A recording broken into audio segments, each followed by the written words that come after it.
So I got into this little conversation. I was checking the interwebs, actually on the Instagram, and I saw this question pop up. You know, every now and then I see something that's interesting. It's an interesting topic. And this one blew me away.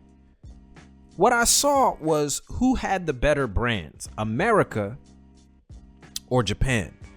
And I believe when I saw the picture, it showed under America, it showed Supreme, Off-White, and Stussy or Stussy, however you want to call it. And then under Japan, it had number 9, Undercover, and Mastermind. And I was taken aback. First of all, let's be real here. And this is exactly what I'm talking about. Before I even go into which country has the better brands, before I even get into that, this is the reason why the casual exists in the first place. Because we need to start educating people on what stuff actually is. We have a video on the channel that talks about Off-White, where it comes from.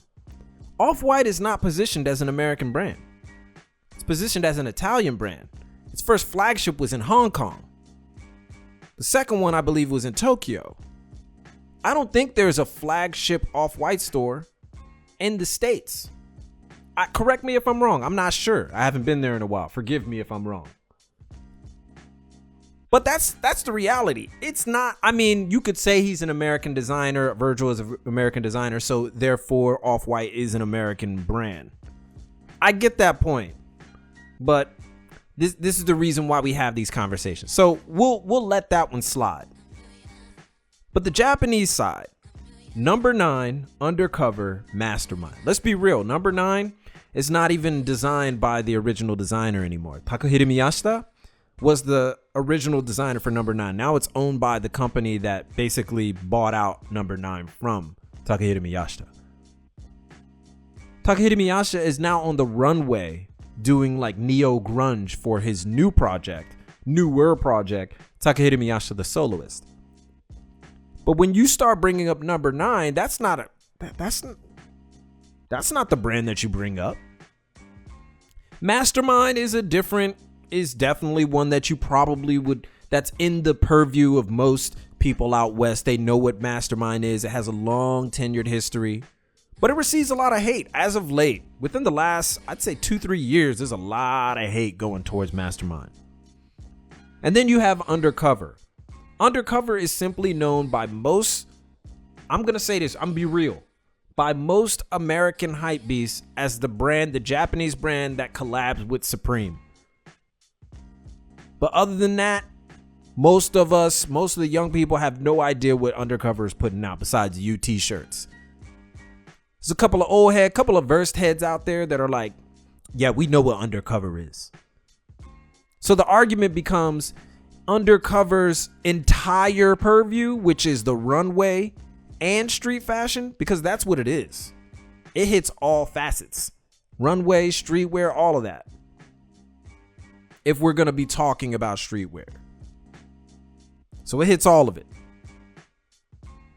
So what are we talking about? Most people say, oh, you know, just the baseline, the t-shirts and stuff like that. Well, I tend to not think that that's possible anymore. You can't do that anymore.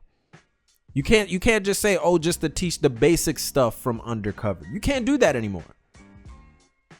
You can't, because the whole thing of Undercover, you have to take that into account. The whole design concept behind Undercover is both the runway and its diffusion labels and John Undercover, Sue Undercover, the Mad Store Undercover. You got to take all that into account.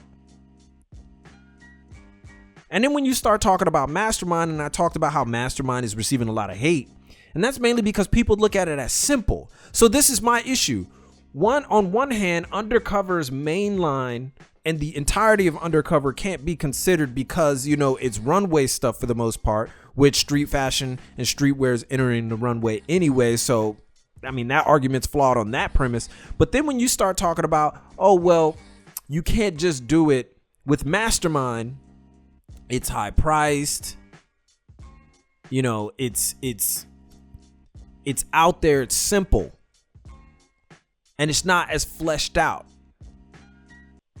It doesn't appeal to me because it's just a skull and crossbones. It's too simple. So what is the criteria? What is the criteria then? Is it too simple? Is it not fleshed out enough? Because on the basis of that, I can put it up against Supreme and say, okay, maybe you like Supreme more. But if you say, well, it's too simple, and then you say, no, Undercover, we can't say that about Undercover. We can't take all of Undercover because that's not fair. Then I'm saying, well, which is it? But that's a deeper conversation and debate that we can have. Let's break it down. I'm going to name some American brands that many of you already know. We got Supreme. We got Stussy. We got RVCA. We got the Hundreds. Got Diamond Supply. I'm going to name some ones from California that I know. We got Pink Dolphin out there. You got Young and Reckless. You got Popular Demand. You got Black Scale. You got Undefeated. Right? You got Anything. You got Staple. Remember Benny Gold? Remember 555 Soul? I know some of you guys remember that. We got a ton. We got a lot. Right? 10 Deep. Bianca Shanjan. I don't know how to say that name. Don't hurt me for that one.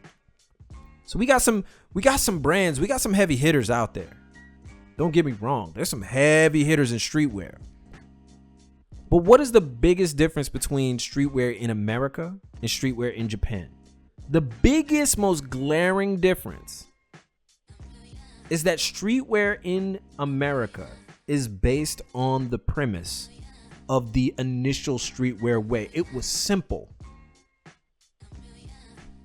In the fashion world, we say it's populous. I'm sure some of you have actually heard that word. Populous means it looks like it's for the ordinary person, for the regular everyday guy or girl. Populous. It's for everybody. Everybody can do it. That's where the inspiration comes from. Anybody can get into it.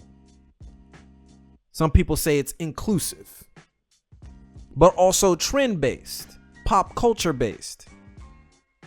And so what happens is you have celebrities and you have contemporaries and influencers who attach themselves to these brands, and these brands become hyped, popular. Japan doesn't have this luxury of having a whole bunch of celebrities over here picking up brands. The ones that you know about are the ones that celebrities picked up. So what does Japan rely on? Fleshing the idea out. Let me say that without stuttering over my words. Fleshing the idea out. That's what Japan's whole design premises. Keep on going into complexities of the lifestyle of the brand that you've done. So Undercover every season goes deeper and deeper into those punk origins. Neighborhood goes deeper and deeper into those Americana origins. Capital uses that fusion of Americana, workwear, and Japanese traditional clothing and going deeper and deeper into that mantra. You start talking about brands like Mastermind going deeper and deeper into that grunge aesthetic with the black and white palette, with a sense of Japanese design. See, that's what we have to start looking at. That's why I believe this channel exists, because we need to start educating ourselves on what it is. We are just looking at the graphics because that stands out. That stands out to us. Now, most of you guys who have been here for a long time, you're looking at it like, yeah, I know what's going on. Because many of us out there, we don't need a logo. We don't need to plaster a logo on our chest to be like, yo, we look fly. My outfit is on point. We don't need a logo. Trust me, I know. I refrain from it all the time unless it's a t-shirt. We don't need it. In Japan, a lot of the Japanese brands out here, they don't use it. But let's name some Japanese brands that are in the same category as streetwear is what we talking about. All right, so we got BUYEE, right? That's the one that everybody knows. It's from Japan. It started by Nigo in 1993, sold by Nigo in 2011 to the Hong Kong conglomerate IT. It still operates in Japan as a Japanese label. They get the most collabs. They have the cheapest prices. So we're going to count that one in. BUYEE. We got Neighborhood. We got Mastermind. We got Undercover. We got CDG. We got Mr. Hollywood. You got United Arrows and Sons. What else we got? We got Sakai. We got Wacko Maria. We got Lab Musician. We got White Mountaineering. We got Junior Watanabe Man, if you want to count that in there. Let's not even count it in there. Let's not count that one. Shall I go on? Did I say double taps? 40% against rights. Black Means. Double. Skolok. Cav Imp. Need we go on? We're talking about brands like Stussy that come out here and print out whole lines just for Japan. And you don't want to know why? Because there's a market for it. Because in Japan, they don't have the luxury of having celebrities to dress like. Yeah, there's people like Exile Tribe out there, some famous pop stars, but they don't have the luxury of having uber famous people. So everything that they do is based on their personal preference. And the other thing is this, the glaring difference is this. And this is something that we take for granted. If you're living in the West, we take this for granted. And I tell people this all the time when they come on this tour with me. I say the reason why it looks so eccentric out in Japan when it comes to just clothing, it's not because they have more style. It's not. It's actually embedded into their culture. Whatever they get into, do it 100%. Narrow your focus. Become so good at this one thing. And then you can flesh it out. And it's this point in monozukuri. Monozukuri, making things, or craftsmanship, going deep in the complexities of whatever thing that you're into, fleshing it out and become perfect at it. You're trying to become perfect at it, knowing you'll never be perfect.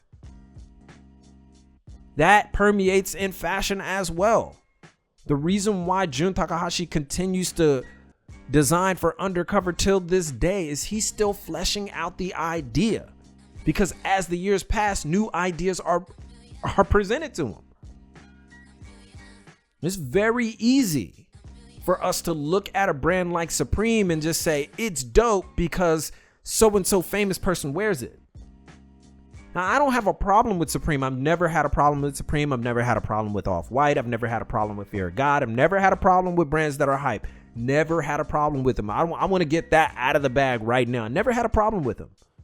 Never. So any of you guys that want to comment and say, oh, you just don't like American brands, listen, Jerry Lorenzo, that's my dude.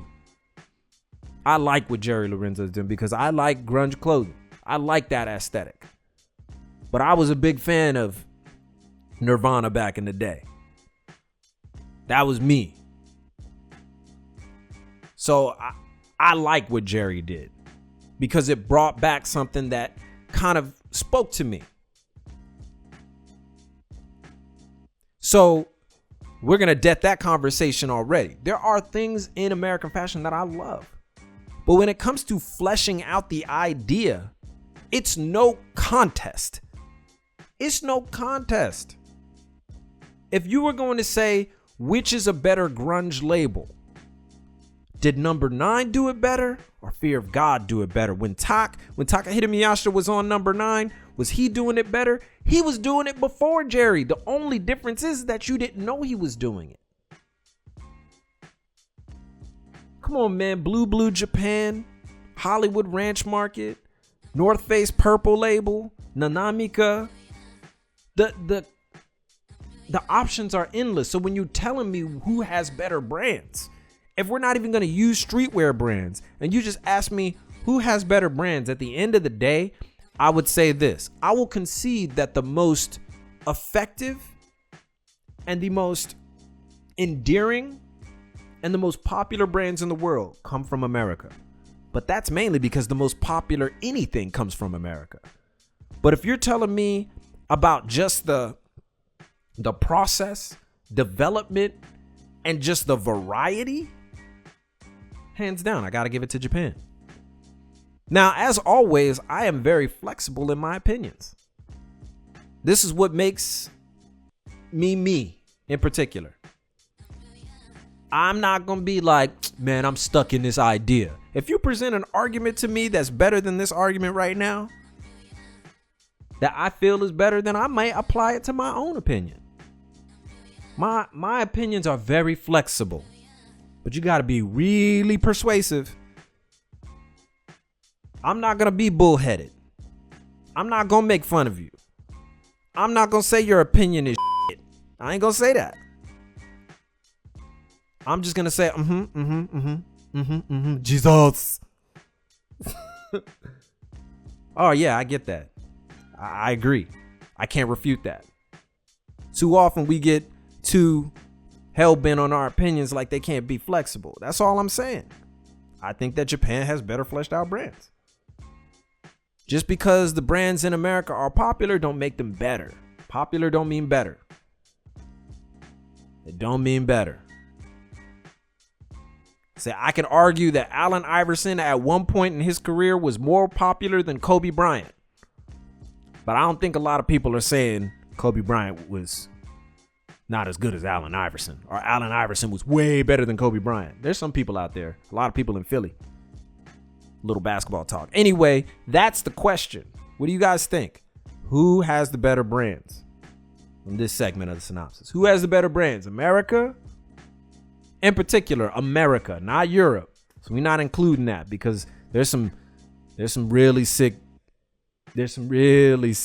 Euro brands out there. Or Japan. That's the question right now on the first part of the synopsis. Let's get to it.